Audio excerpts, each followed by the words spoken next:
नमस्कार दोस्तों, स्वागत है आपका द ग्राउंड रिपोर्ट में। मैं हूं समीर आत्मज मिश्र। राजनीति में सत्ता पाने के लिए लोग बहुत कुछ करते हैं, दिखाई भी पड़ता है कि सब कुछ करने को उतावले होते हैं। कहीं कोई उसमें किसी तरह की नैतिकता, किसी तरह का नियम कानून सब ताक पर रख देते हैं। ऐसा सुनने में आता है, देखने में भी आता है। लेकिन भगवान को भी नहीं छोड़ेंगे, भगवान के मंदिर को भी लूट लेंगे और निर्लज्जता के साथ, बेशर्मी के साथ उसका बचाव भी करेंगे, कोई कार्रवाई नहीं करेंगे। सेना के साथ झूठ बोलेंगे, सेना का इस्तेमाल राजनीति में करेंगे और सेना को युद्ध में झोंकने के बाद यह तक कह देंगे कि सेना को कोई नुकसान नहीं हुआ।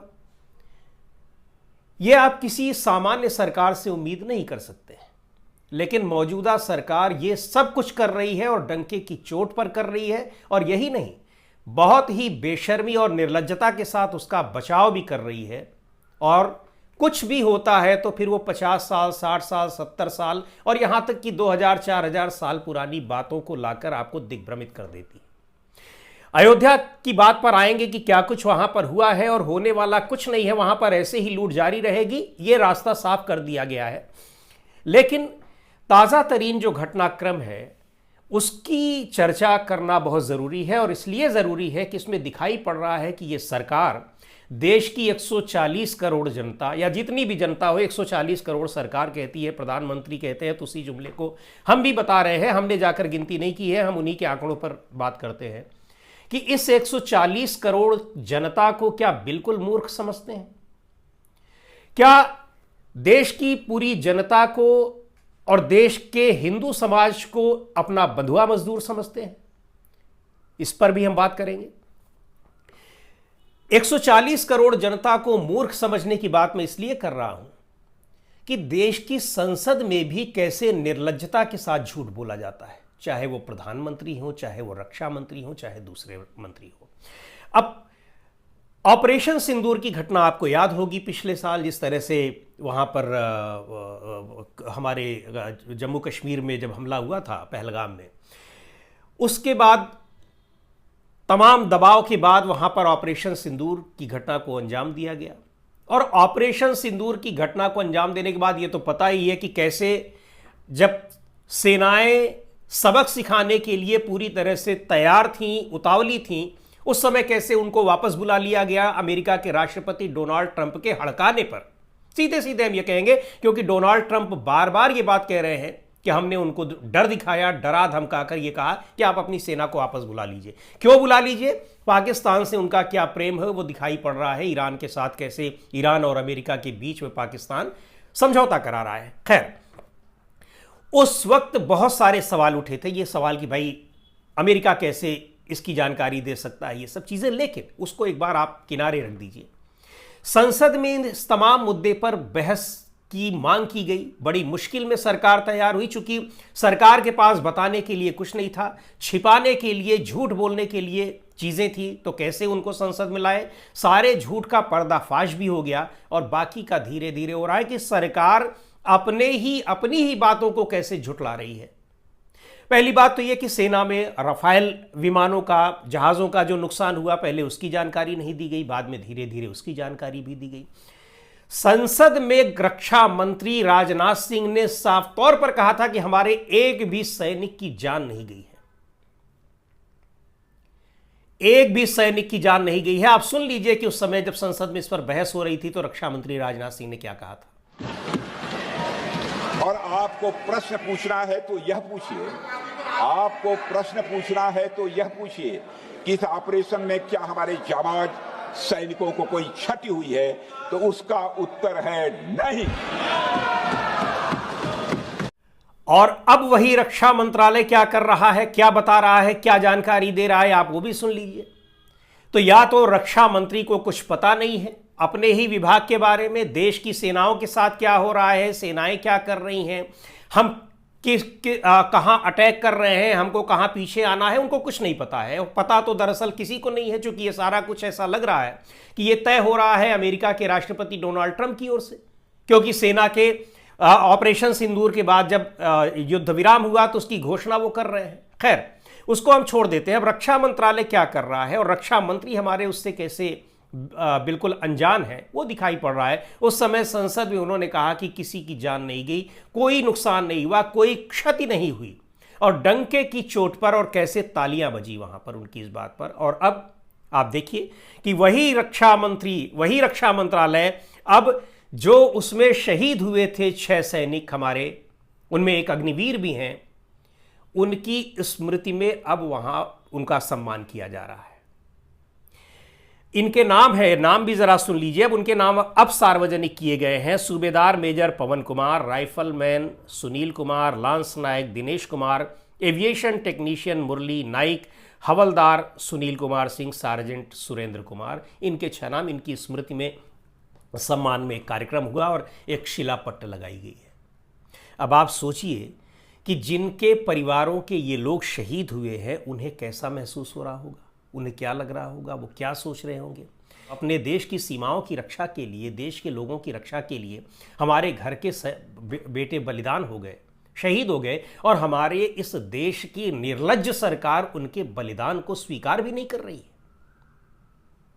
और उनको तो छोड़ दीजिए, देश के तमाम लोगों को, हमारे और आप जैसे देश के 140 करोड़ लोगों को, इसमें हम उन कुछ लोगों की संख्या घटा देंगे जो इस निर्लज्जता का समर्थन कर रहे होंगे, लेकिन हमारे और आप जैसे ज्यादातर लोगों को क्या महसूस हो रहा होगा।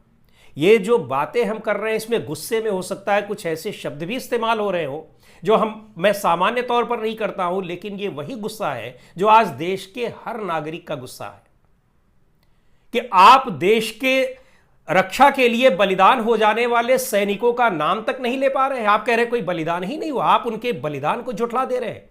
और आप सवाल उठाते हैं कि अभी तक 70 साल में यह देश अपमानित, पददलित था, पूरी दुनिया इसका तिरस्कार करती थी।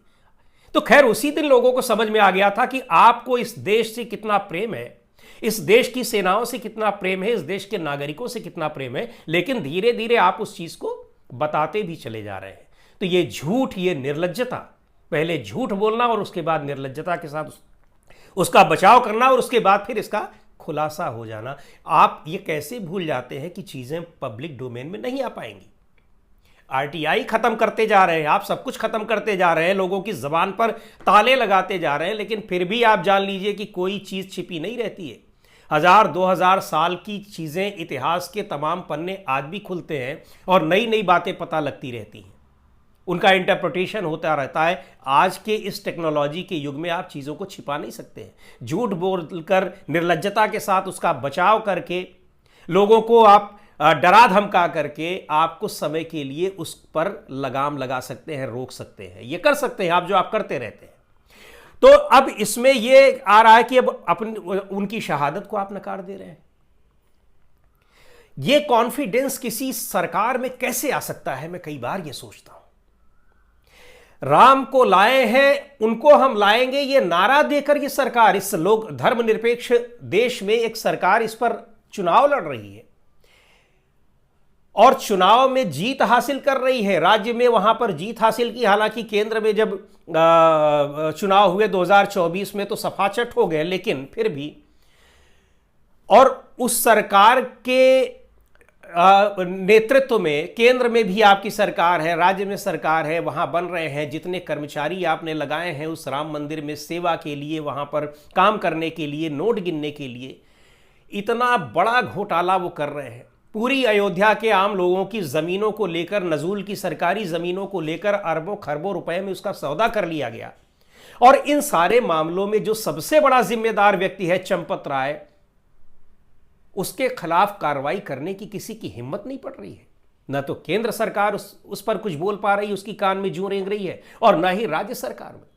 उत्तर प्रदेश के मुख्यमंत्री योगी आदित्यनाथ की ऐसी कौन सी मजबूरी है कि वो चंपत राय और अनिल मिश्रा जैसे डकैतों को बचाने में लगे हुए हैं। हम इसलिए कह रहे हैं कि ये पूरा का पूरा जो खेल हुआ है, ये इन्हीं लोगों के नेतृत्व में हुआ है। ट्रस्ट में और भी जितने लोग शामिल हैं, वो सब इसमें शामिल हैं, इसमें कोई बच नहीं सकता है।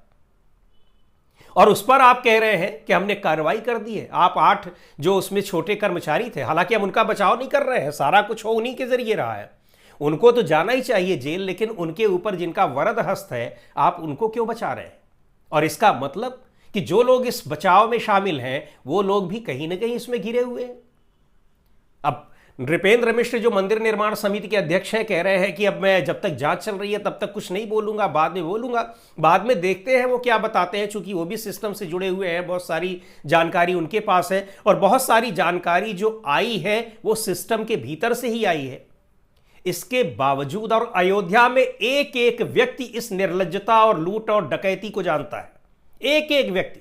आप वहां पर अगर बात करिए, लोगों से पूछिए, हमारी सरकार को नहीं पता है कि वहां क्या हो रहा है और कैसे वो चढ़ रहे हैं दूसरों के ऊपर। अरे आप राजनीति यहां भी क्यों कर रहे हैं? राजनीतिक दलों के लोग ही नहीं बोल रहे, आपको ऐसा कैसे लग रहा है?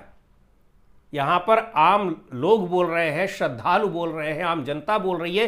किसी भी राजनीतिक दल के लोग रहे हों, वहां पर मुझे लगता है कि 99% हिंदू लोगों ने, बल्कि दूसरे धर्मों के लोगों ने भी उसमें चंदा दिया है।